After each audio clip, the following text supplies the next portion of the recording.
तो आज बात करते हैं व्याकरण के उस कह सकते हैं एक अदृश्य इंजन के बारे में जो हमारी हिंदी भाषा को इतना स्मूथ, इतना फ्लूइड बनाता है। जी हाँ, हम बात कर रहे हैं संधि की।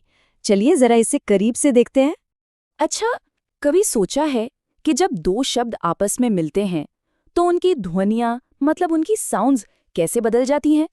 जैसे सूर्य और उदय को लें, ये मिलकर सूर्योदय नहीं बनते बल्कि सूर्योदय बन जाते हैं। क्यों? ये एक तरह की लिंग्विस्टिक पजल है ना? तो इस पहेली का जवाब है एक बहुत ही पावरफुल ग्रामेटिकल रूल जिसे हम कहते हैं संधि। यही वो नियम है जो शब्दों को इतनी खूबसूरती से आपस में मिलाता है कि उन्हें बोलना, उनका उच्चारण करना एकदम आसान हो जाता है। तो आखिर ये संधि है क्या? देखिए, बिल्कुल सीधे साधे शब्दों में कहें तो जब दो अक्षर या ध्वनियां एक दूसरे के नजदीक आती हैं तो उनके मिलने से जो एक बदलाव, एक विकार पैदा होता है, बस उसे ही संधि कहते हैं। इसका मतलब ही है जोड़ना या मेल करना। अब ये जो शब्दों का जुड़ना है, ये ऐसे ही रैंडमली नहीं होता। इसके पीछे भी कुछ खास नियम काम करते हैं और इन नियमों को हम मोटे तौर पर 3 बड़े परिवारों में या कह लीजिए 3 टाइप्स में बांट सकते हैं। तो चलिए फटाफट इन पर एक नजर डालते हैं। ये देखिए, संधि के परिवार को एक पेड़ की तरह समझ सकते हैं। इसकी 3 मेन ब्रांचेस हैं। पहली है स्वर संधि, जहां 2 वाउल्स मिलते हैं। दूसरी है व्यंजन संधि, जहां एक कॉन्सोनेंट किसी वाउल या दूसरे कॉन्सोनेंट से मिलता है। और तीसरी है विसर्ग संधि।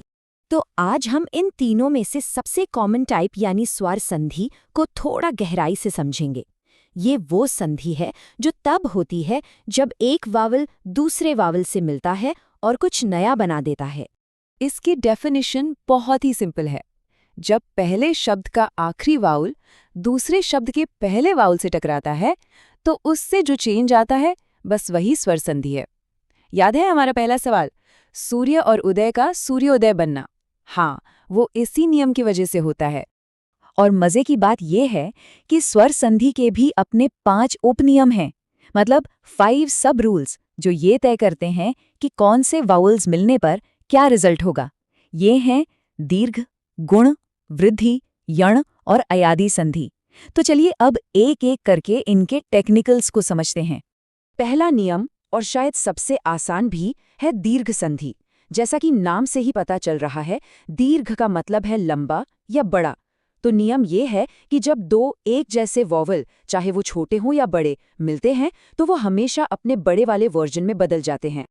इसका फॉर्मूला देखिए कितना सीधा है। अ प्लस अ बन जाता है आ। इसी तरह ई और ई मिलकर बन जाते हैं ई। बहुत ही सीधा सा नियम है। जैसे विद्या और अर्थी को जोड़कर विद्यार्थी बनता है। यहाँ विद्या का आ और अर्थी का अ दोनों मिलकर आ ही रहते हैं। चलिए अब आते हैं दूसरे नियम पर, गुण संधि। और यहाँ से चीजें थोड़ी और इंटरेस्टिंग हो जाती हैं। देखिए, दीर्घ संधि में तो सेम वॉवल्स मिलकर बड़े हो रहे थे, लेकिन यहाँ एक बिल्कुल नई साउंड बनती है। जैसे रूल ये है कि जब अ या आ के बाद ई या ई आए तो वो ए बन जाते हैं। बिल्कुल वैसे ही जैसे गण के अ और ईश के ई ने मिलकर गणेश में ए की साउंड बना दी। और हाँ, हमारा वो पहला वाला एग्जाम्पल, सूर्य प्लस उदय से सूर्योदय बनना, वो भी इसी गुण संधि का ही कमाल है। ओके, अब तीसरे नियम पर चलते हैं, जो है वृद्धि संधि। वृद्धि का मतलब ही है बढ़ोतरी या इंक्रीज। इसे आप गुण संधि का अगला लेवल समझ सकते हैं। यहाँ जब अ या आ का मेल ए या ओ जैसी साउंड से होता है तो जो रिजल्ट होता है वो एक और भी ज्यादा स्ट्रॉन्ग वाउल होता है। फॉर्मूला देखें तो अ और ए मिलकर बनते हैं ए, और अ और ओ मिलकर बनते हैं ओ। इसका सबसे क्लासिक एग्जाम्पल है एक और एक का मिलकर एक बन जाना। आप साउंड में वो वृद्धि, वो बढ़ोतरी महसूस कर सकते हैं। और अब आता है एक बहुत ही फैसिनेटिंग ट्विस्ट, यण संधि के साथ। ये नियम अब तक के नियमों से काफी अलग है। यहाँ क्या होता है कि जब ई, ऊ या री जैसे वाउल्स किसी दूसरे वाउल से मिलते हैं तो वो वाउल नहीं रहते, बल्कि य और व जैसे कॉन्सोनेंट्स में बदल जाते हैं। है ना कमाल की बात? इसका एक शानदार एग्जाम्पल है अति प्लस अंत। यहाँ अति का ई जब अंत के अ से मिलता है तो वो ई खुद गायब हो जाता है और आधे त के साथ मिलकर य बन जाता है और नतीजा होता है अत्यंत। ये एक बहुत ही जबरदस्त ट्रांसफॉर्मेशन है।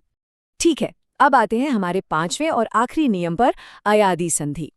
इसमें ए, अ, ओ या औ जैसे जो कॉम्प्लेक्स वाउल्स होते हैं वो जब किसी दूसरे वाउल से मिलते हैं तो वो किसी एक साउंड में बदलने के बजाय अ या आव जैसी साउंड्स के कॉम्बिनेशन में टूट जाते हैं।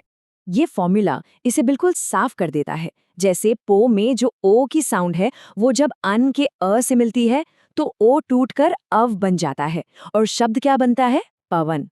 ये दिखाता है कि कैसे एक सिंगल वाउल कई साउंड्स में बंट सकता है।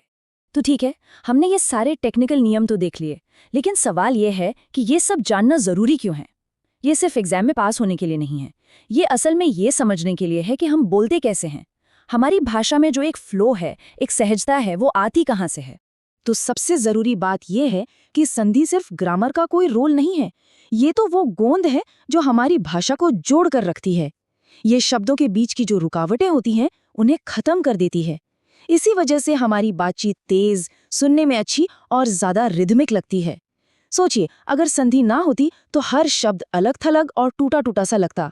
यही तो हमारे बोलने के अंदाज को बनाता है।